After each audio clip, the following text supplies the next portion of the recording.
Nós vamos ao pronunciamento do ministro da Justiça, Sérgio Moro. Ele acaba de chegar, você acompanha imagens ao vivo, depois da demissão do delegado-geral da Polícia Federal, Maurício Aleixo. Provavelmente o pronunciamento do ministro seja de demissão. Vamos ouvi-lo.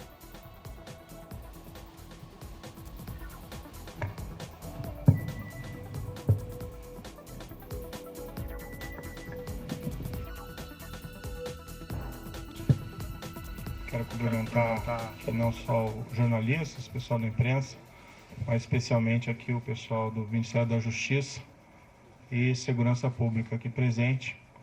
Muitos também gostariam de estar aqui presentes, mas nós buscamos ao máximo evitar aí aglomerações, né? Nem conseguimos totalmente, mas enfim. Primeiro eu queria lamentar a realização dessa... Eu pediria silêncio daí para que pudesse falar sem intervenção. Eu queria lamentar aqui esse evento na data de hoje. Nós estamos passando por uma pandemia, né, do Covid-19. Ontem, uma informação lamentável de 407 óbitos, 3.313 óbitos no total. Então, durante essa pandemia, infelizmente, tendo que realizar esse evento, busquei ao máximo evitar que isso acontecesse, mas foi inevitável. Então, peço a compreensão de todos pela circunstância adversa, mas não foi por minha opção. Antes de entrar no assunto específico, eu queria fazer só algumas reflexões gerais para poder justificar minhas decisões. Antes de assumir o cargo de ministro da Justiça e Segurança Pública, eu fui juiz federal por 22 anos. Tive diversos casos criminais relevantes e desde 2014, em particular, nós tivemos a Operação Lava Jato, que mudou o patamar de combate à corrupção no país. É claro que existe muito ainda a ser feito, mas aquela grande corrupção, que em geral era impune, esse cenário foi modificado. Isso foi um trabalho do Judiciário, do Ministério Público, de outros órgãos, e na parte da investigação, principalmente aí da Polícia Federal.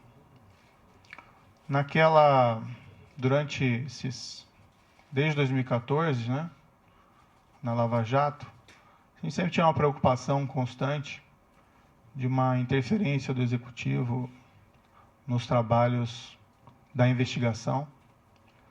E isso poderia ser feito de diversas formas: troca do diretor-geral, assim que houvesse causa, troca do superintendente. Tivemos o superintendente Rosalvo Ferreira, que convidei aqui para o Ministério, fazendo um grande trabalho. Depois foi sucedido pelo superintendente Valeixo, né, também nomeado diretor-geral da Polícia Federal, fazendo também um grande trabalho. Houve essa substituição, mas essa substituição na época foi pela aposentadoria, né, do Dr. Rosalvo. E, enfim, foi garantida a autonomia da Polícia Federal, né, durante esses trabalhos lá de investigação. É certo que o governo da época tinha inúmeros defeitos, né, aqueles crimes gigantescos de corrupção que aconteceram naquela época, mas foi fundamental a manutenção da autonomia da PF para que fosse possível realizar esse trabalho. Seja de bom grado ou seja pela pressão da sociedade, essa autonomia foi mantida. Isso permitiu que os resultados fossem alcançados. Isso é até um ilustrativo, né, da importância de garantir Estado de Direito, Rule of Law, autonomia das instituições de controle e de investigação. Lembrando aqui até um episódio que num domingo qualquer, durante aquelas investigações, lembro que foi o então superintendente, Maurício Aleixo, que recebeu uma ordem de soltura ilegal do presidente Luiz Inácio Lula da Silva, então condenado por corrupção, preso. Essa ordem emitida por um juiz incompetente, depois isso foi reconhecido nas demais instâncias. Foi graças à autonomia dele e ao sentimento da necessidade de cumprir o dever que ele comunicou às autoridades judiciárias e foi possível rever essa ordem de prisão ilegal antes que ela fosse executada, a demonstrar o empenho dessas autoridades e da importância da autonomia das organizações de controle. No final de 2018, isso é uma história um pouco repetida, eu recebi convite do então eleito presidente da República, Jair Bolsonaro, e isso eu já falei publicamente diversas vezes.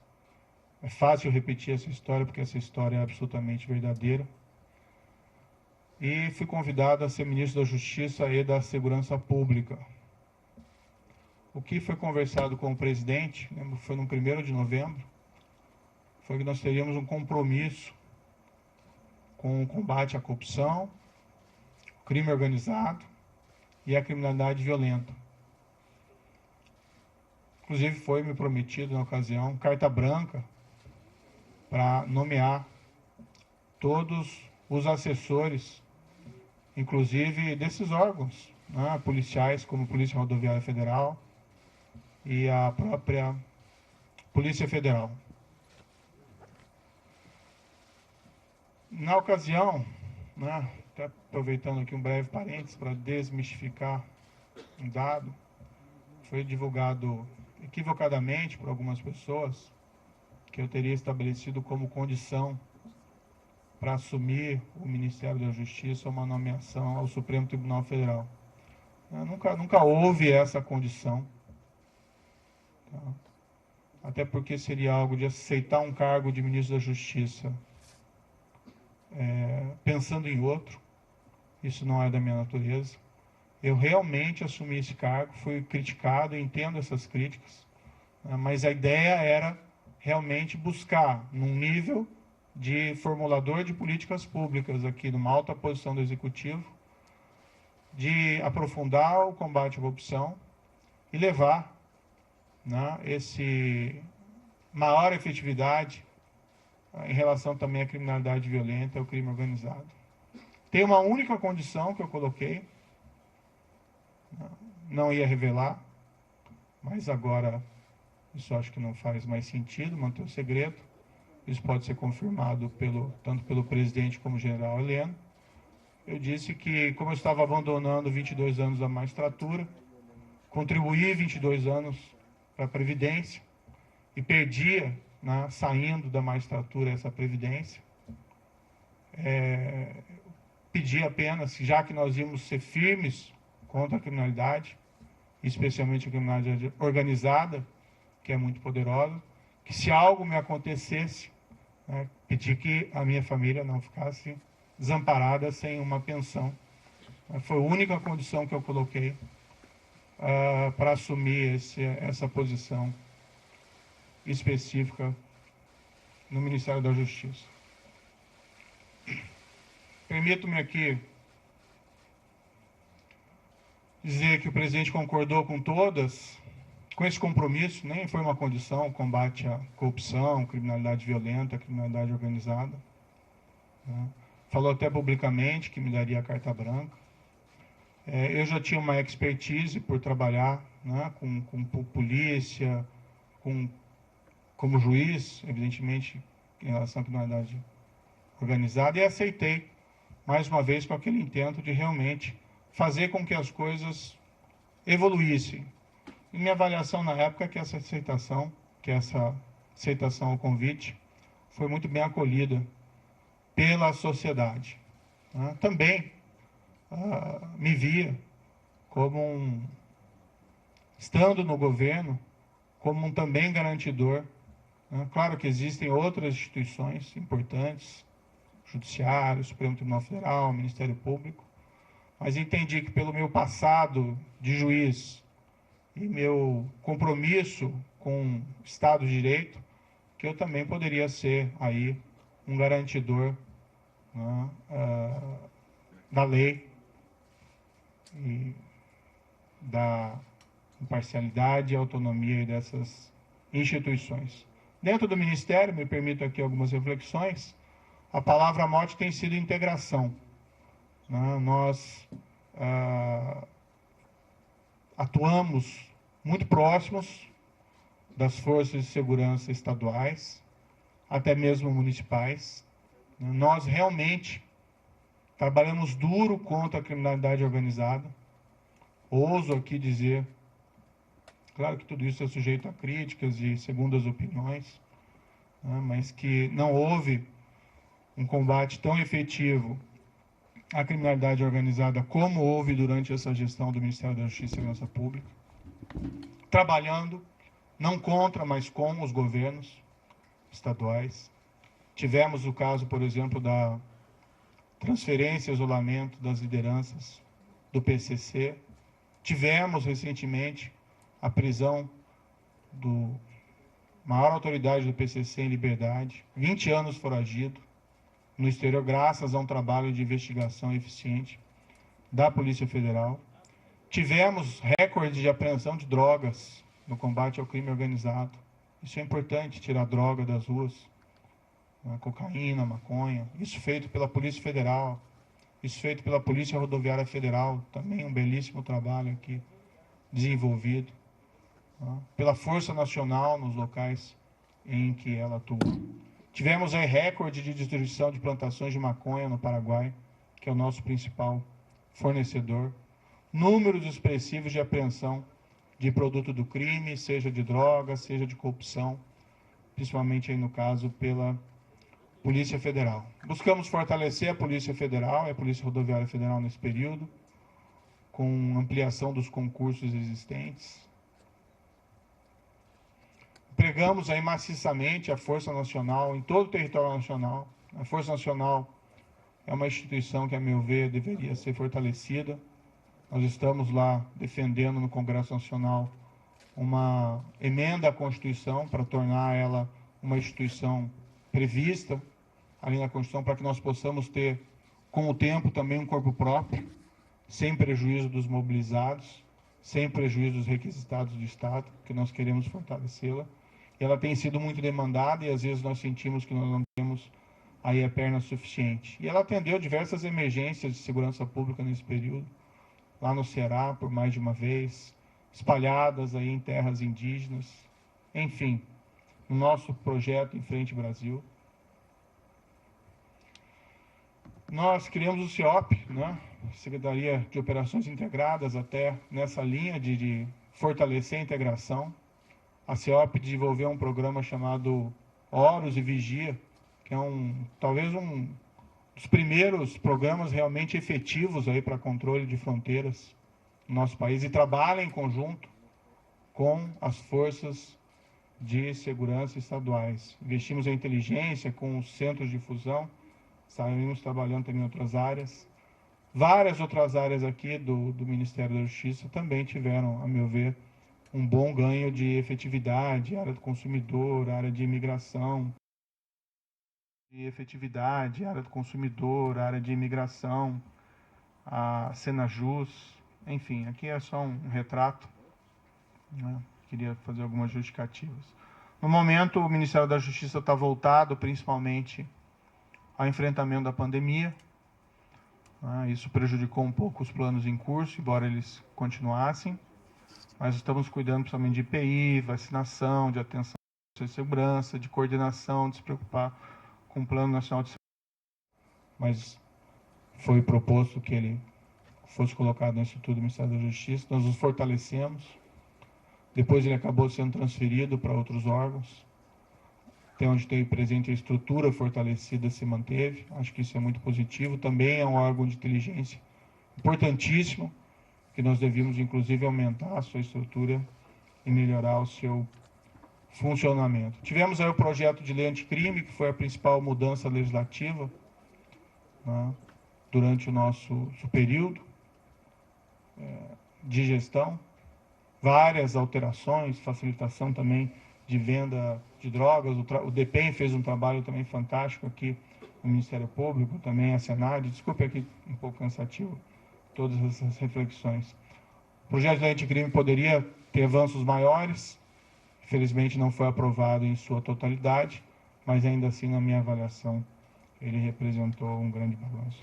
E eu lembro aqui, num dos primeiros projetos que nós fizemos no Ministério da Justiça, logo no início, foi uma campanha motivacional, né, para os servidores. E o tema era faça a coisa certa sempre. Então, esse sempre foi o mote, sempre foi a palavra, frase de ordem do Ministério da Justiça e da Segurança Pública. Faça a coisa certa, não importa as circunstâncias, arque com as consequências, isso faz parte. Acho que com tudo isso, nós conseguimos resultados expressivos, alguns deles eu já mencionei, como as questões de combate ao crime organizado, mas nós tivemos aqui, permito-me dizer, uma redução expressiva da criminalidade, né, em 2019. Tudo bem, já tinha uma queda em 2018, mas em 2019 nós tivemos uma queda em percentuais sem precedentes históricos, né, menos 19% de assassinatos. Outros crimes também caíram percentualmente de maneira até mais significativa. Mais de 10 mil brasileiros deixaram de ser assassinados. Claro, né, é um resultado compartilhado com os estados, com os municípios, onde tem combate à violência, ninguém tem dúvida disso, ninguém quer invocar esse mérito específico de maneira exclusiva, até porque a proposta do Ministério da Justiça sempre foi integração. Não importa o resultado, não quem leva a medalha no final. Mas é muito significativo e muito feliz. Medalha no final. Mas é muito significativo e isso me deixa muito feliz que nesse primeiro ano nós tivemos resultados assim tão positivos.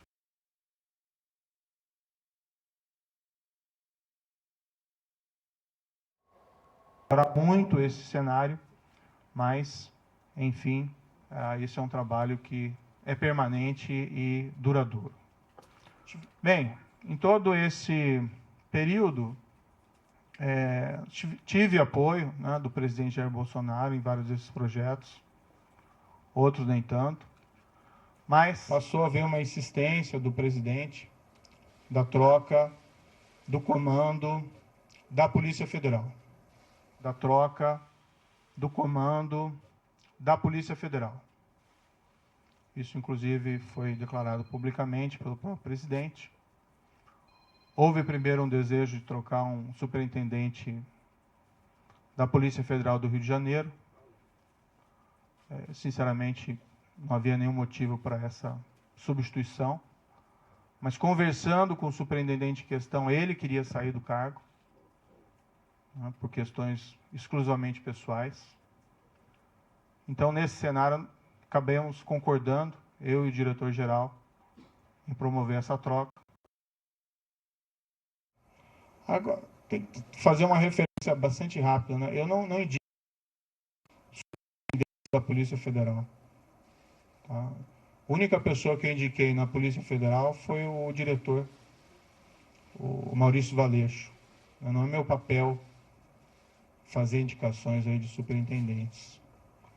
E assim tem sido no Ministério como um todo. Eu sempre tenho solicitado, dado autonomia, né, ao pessoal que trabalha comigo, a palavra certa não é subordinado, é equipe, para que eles façam as melhores escolhas, né? Assim se valoriza aí os subordinados, desculpe, a equipe, e as escolhas técnicas. Eu tinha notícia quando eu assumi aqui o Ministério da Justiça, de que pelo menos havia rumores de que a Polícia Rodoviária Federal tinha algumas superintendências, indicações políticas.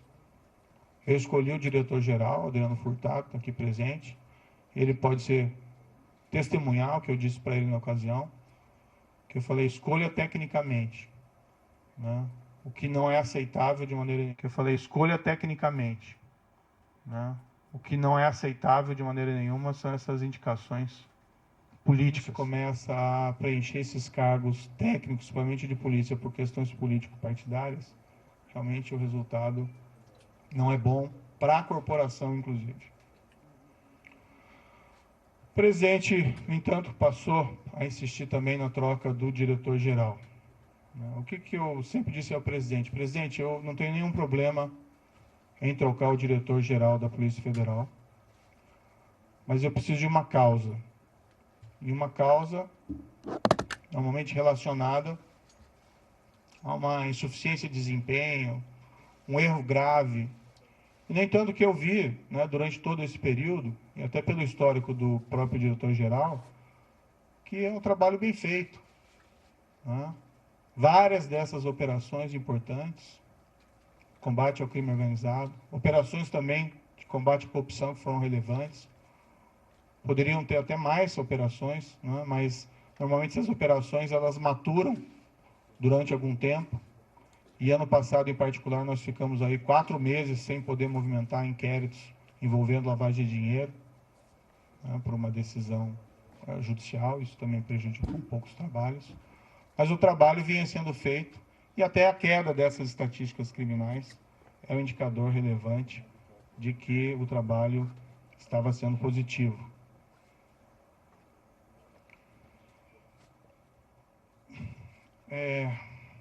Não é uma questão do nome. Né? Tem outros bons nomes para assumir o cargo de diretor da Polícia Federal. Né? Há outros delegados igualmente competentes. O grande problema de realizar essa troca, primeiro, haveria uma violação de uma promessa que me foi feita inicialmente, que eu teria carta branca. Em segundo lugar, não haveria uma causa para essa substituição.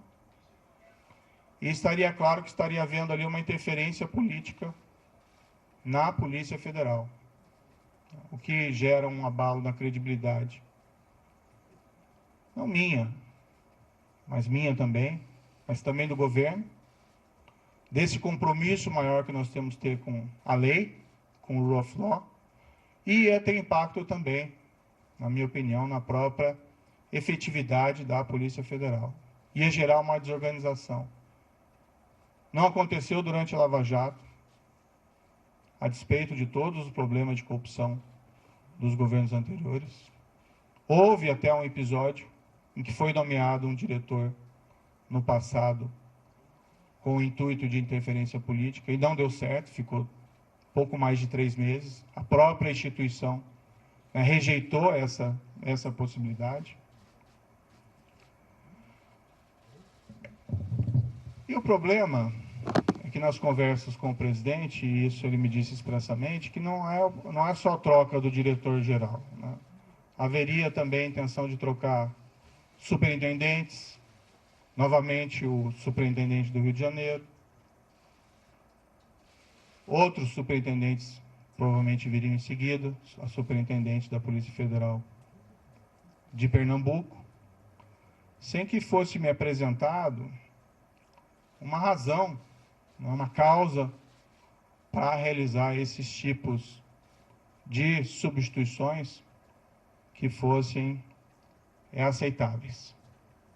Dialoguei muito tempo com o presidente, busquei postergar essa decisão, às vezes até sinalizando que poderia concordar no futuro, né, com essa possibilidade. E até num primeiro momento pensando, não, de repente pode ser feito, pode ser alterado, mas cada vez mais me veio a sinalização de que seria um grande equívoco realizar essa substituição. Ontem, né, eu conversei com o presidente, houve essa insistência do presidente, né, falei ao presidente que seria uma interferência política, ele disse que seria mesmo. Né. Falei que isso teria um impacto para todos, que seria negativo. Mas, para evitar uma crise, né, durante uma pandemia, não tenho vocação aí para carbonário, muito pelo contrário, acho que o momento é inapropriado para isso. Eu sinalizei, então, vamos, né, substituir o Valeixo por alguém que represente a continuidade dos trabalhos, alguém com um perfil absolutamente técnico, e que fosse uma sugestão minha também. Na verdade, nem minha, uma sugestão da própria Polícia Federal. Eu sinalizei com o nome do atual diretor executivo da Polícia Federal, Disney Rossetti. Eu nem tenho uma grande familiaridade com Disney Rossetti, mas é uma pessoa de carreira, de confiança. E como eu disse, essas questões não são pessoais, não são preferências pessoais. São questões que têm que ser decididas tecnicamente. Fiz essa sinalização, mas não obtive resposta. O presidente tem a preferência por alguns nomes que seriam da indicação deles. Não sei qual que vai ser exatamente a escolha. Foi ventilado o nome de um delegado que passou mais tempo no Congresso do que na ativa, na Polícia Federal. Foi indicado, o sugerido nome do atual diretor da BIM, que tem até um bom nome dentro da Polícia Federal. Mas o grande problema é que não são tantos essa questão de quem colocar, o problema é por que trocar. Né? E permitir que seja feita a interferência política no âmbito da Polícia Federal. O presidente me disse mais de uma vez, expressamente, que ele queria ter uma pessoa do contato pessoal dele, que ele pudesse ligar, que ele pudesse colher informações, que ele pudesse colher aí relatórios de inteligência, seja o diretor, seja o superintendente. E realmente não é o papel da Polícia Federal prestar esse tipo de informação. As investigações têm que ser preservadas. Né? Imaginem se durante a própria Lava Jato, o ministro, o diretor-geral, o presidente, então presidente Dilma, o ex-presidente Luiz ficassem ligando para o superintendente em Curitiba para colher informações sobre as investigações em andamento. Então, a autonomia da Polícia Federal, como um respeito aí à autonomia da aplicação da lei, seja a quem for, isso é um valor fundamental que nós temos que preservar dentro de um Estado de Direito. O presidente me disse isso expressamente, ele pode ou não confirmar essas questões, mas, enfim, é algo que realmente eu não entendi apropriado.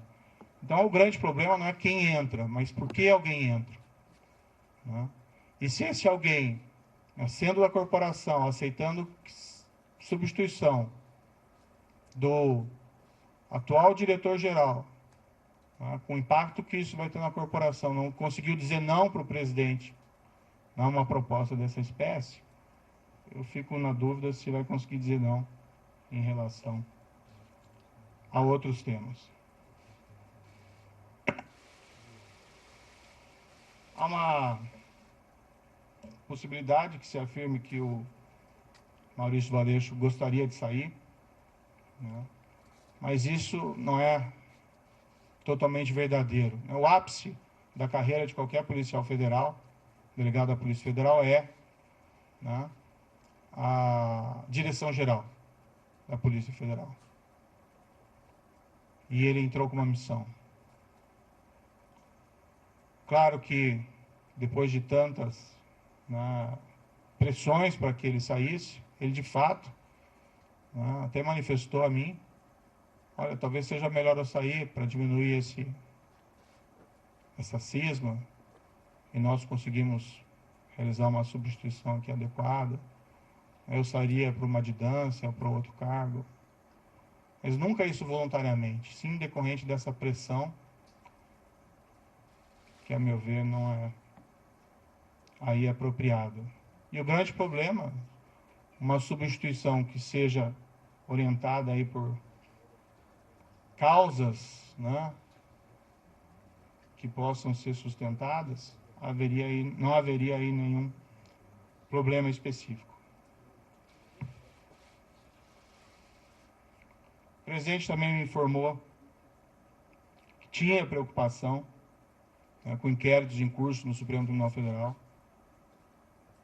e que a troca também seria oportuna da Polícia Federal. Seria oportuna também da Polícia Federal por esse motivo. Então, também não é uma gera uma grande preocupação. Então, até algo que gera uma grande preocupação. Enfim, eu, né, sinto que eu tenho o dever de tentar proteger a instituição, a Polícia Federal. E por todos esses motivos, ainda busquei uma solução alternativa, né, para tentar evitar aí uma crise política durante uma pandemia. Acho que o foco deveria ser o combate à pandemia, mas entendi que eu não podia aí deixar de lado esse meu compromisso com o Estado de Direito. A exoneração que foi publicada, eu fiquei sabendo pelo Diário Oficial, pela madrugada. Eu não assinei esse decreto. Em nenhum momento isso foi trazido, em nenhum momento o diretor-geral da Polícia Federal apresentou um pedido formal de exoneração. Depois ele me comunicou que ontem à noite recebeu uma ligação dizendo que ia sair exoneração a pedido e se ele concordava, né? Ele disse, como é que eu vou concordar com alguma coisa? Eu vou fazer o quê? Ex officio, mas o fato é que não existe nenhum pedido que foi feito de maneira formal. Eu, sinceramente, fui surpreendido. Achei que isso foi ofensivo. Vi que depois a SECOM afirmou que houve essa exoneração a pedido, mas isso, de fato, não é verdadeiro. Para mim, esse último ato também é uma sinalização de que o presidente me quer realmente fora do cargo, não me quer presente aqui dentro do cargo, porque essa precipitação na realização da exoneração não vejo aí muita justificativa. Eu tenho até outras divergências, tive outras divergências com o presidente federal, com o presidente da República durante essa permanência aqui. Tive muitas convergências, recebi apoio do presidente em diversas ocasiões importantes, assim como dei apoio ao presidente da República em várias circunstâncias. Tive pontuais divergências, mas eu acho que como ministro, né, eu estou numa relação que eu tenho que preservar. Mas eu acho que como ministro, né, eu estou numa relação que eu tenho que preservar também a questão da hierarquia. Mas não vou aqui falar dessas outras divergências, isso fica para uma outra ocasião. De todo modo, meu entendimento foi que eu não tinha como aceitar essa substituição. Há uma questão envolvida também da minha biografia como juiz, de respeito à lei, ao Estado de Direito, à impessoalidade, né, no trato das coisas com o governo. E eu vivenciei isso durante a Lava Jato. Seria ali um tiro da Lava Jato se houvesse substituição de delegados, superintendentes naquela ocasião. Então eu não me senti confortável. Tenho que preservar, né, a minha biografia, mas acima de tudo eu tenho que preservar o compromisso, que foi o compromisso que eu assumi inicialmente com o próprio presidente, que nós seríamos aí firmes no combate à corrupção, crime organizado e criminalidade violenta. E um pressuposto necessário para isso, né, é que nós temos que garantir aí o respeito à lei, a própria autonomia da Polícia Federal contra interferências políticas.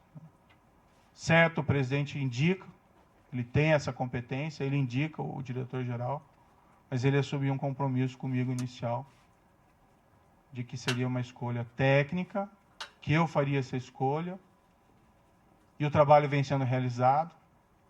Poderia ser alterado o diretor-geral, desde que eu tivesse uma causa consistente. Não tendo uma causa consistente e percebendo que essa interferência política pode levar a relações impróprias entre o diretor-geral, entre superintendentes, com o presidente da República, é algo que realmente eu não posso concordar. De todo modo, eu agradeço um pouco sobre o futuro, né? De todo modo, eu agradeço ao presidente da República a nomeação que me foi feita lá atrás. Acho que nós tínhamos um compromisso e eu fui fiel a esse compromisso, né? Acho que estou sendo fiel a esse compromisso no momento em que eu me encontro aqui dentro do Ministério da Justiça. No futuro, né, eu vou começar a empacotar minhas coisas e vou providenciar aqui o meu encaminhamento da minha carta de demissão, né? Eu, infelizmente, não tenho como persistir com o compromisso que assumi sem que eu tenha condições de trabalho, sem que eu tenha condições de preservar a autonomia da Polícia Federal para realizar os seus trabalhos, ou essa política na Polícia Federal, cujos resultados são imprevisíveis. Espero que, independente da minha saída, seja feita a escolha de ou até, né, quem sabe, a própria manutenção do diretor-geral atual, já que o pedido de exoneração não existe, mas não havendo essa possibilidade, que seja feita uma escolha técnica, sem preferências pessoais, né? Que também a instituição dá para se confiar na Polícia Federal, né? A Polícia Federal tem um histórico, ela vai também resistir a qualquer espécie de interferência política, tenho crença nisso, e que seja indicado alguém que possa realizar um trabalho autônomo, independente, alguém que não concorde, né, em trocar superintendentes ou delegados por motivos não justificados. O meu futuro pessoal, após disso, né, eu abandonei esses 22 anos de magistratura, infelizmente é um caminho sem volta, né, mas quando eu assumi, eu sabia dos riscos, vou descansar um pouco, né. Nesses 22 anos foram muito trabalho, em especial durante todo esse período da Lava Jato, praticamente não tive descanso, e nem durante o exercício do cargo de ministro da Justiça e Segurança Pública. Vou procurar, né, mais adiante um emprego, não enriqueci, né, no serviço público, nem como magistrado, nem como ministro, e quero dizer que, independentemente de onde eu esteja, eu sempre vou Hoje em dia fica por aqui, você continua com a coletiva de Sérgio Moro a partir de agora no Jornal da Record. Quer que seja, se eu puder ajudar nesse período da pandemia com outras atitudes. Ô, boss, fala comigo. Mas, enfim, sempre respeitando o mandamento do Ministério da Justiça e Segurança Pública nessa gestão, que é fazer a coisa certa sempre. Muito obrigado.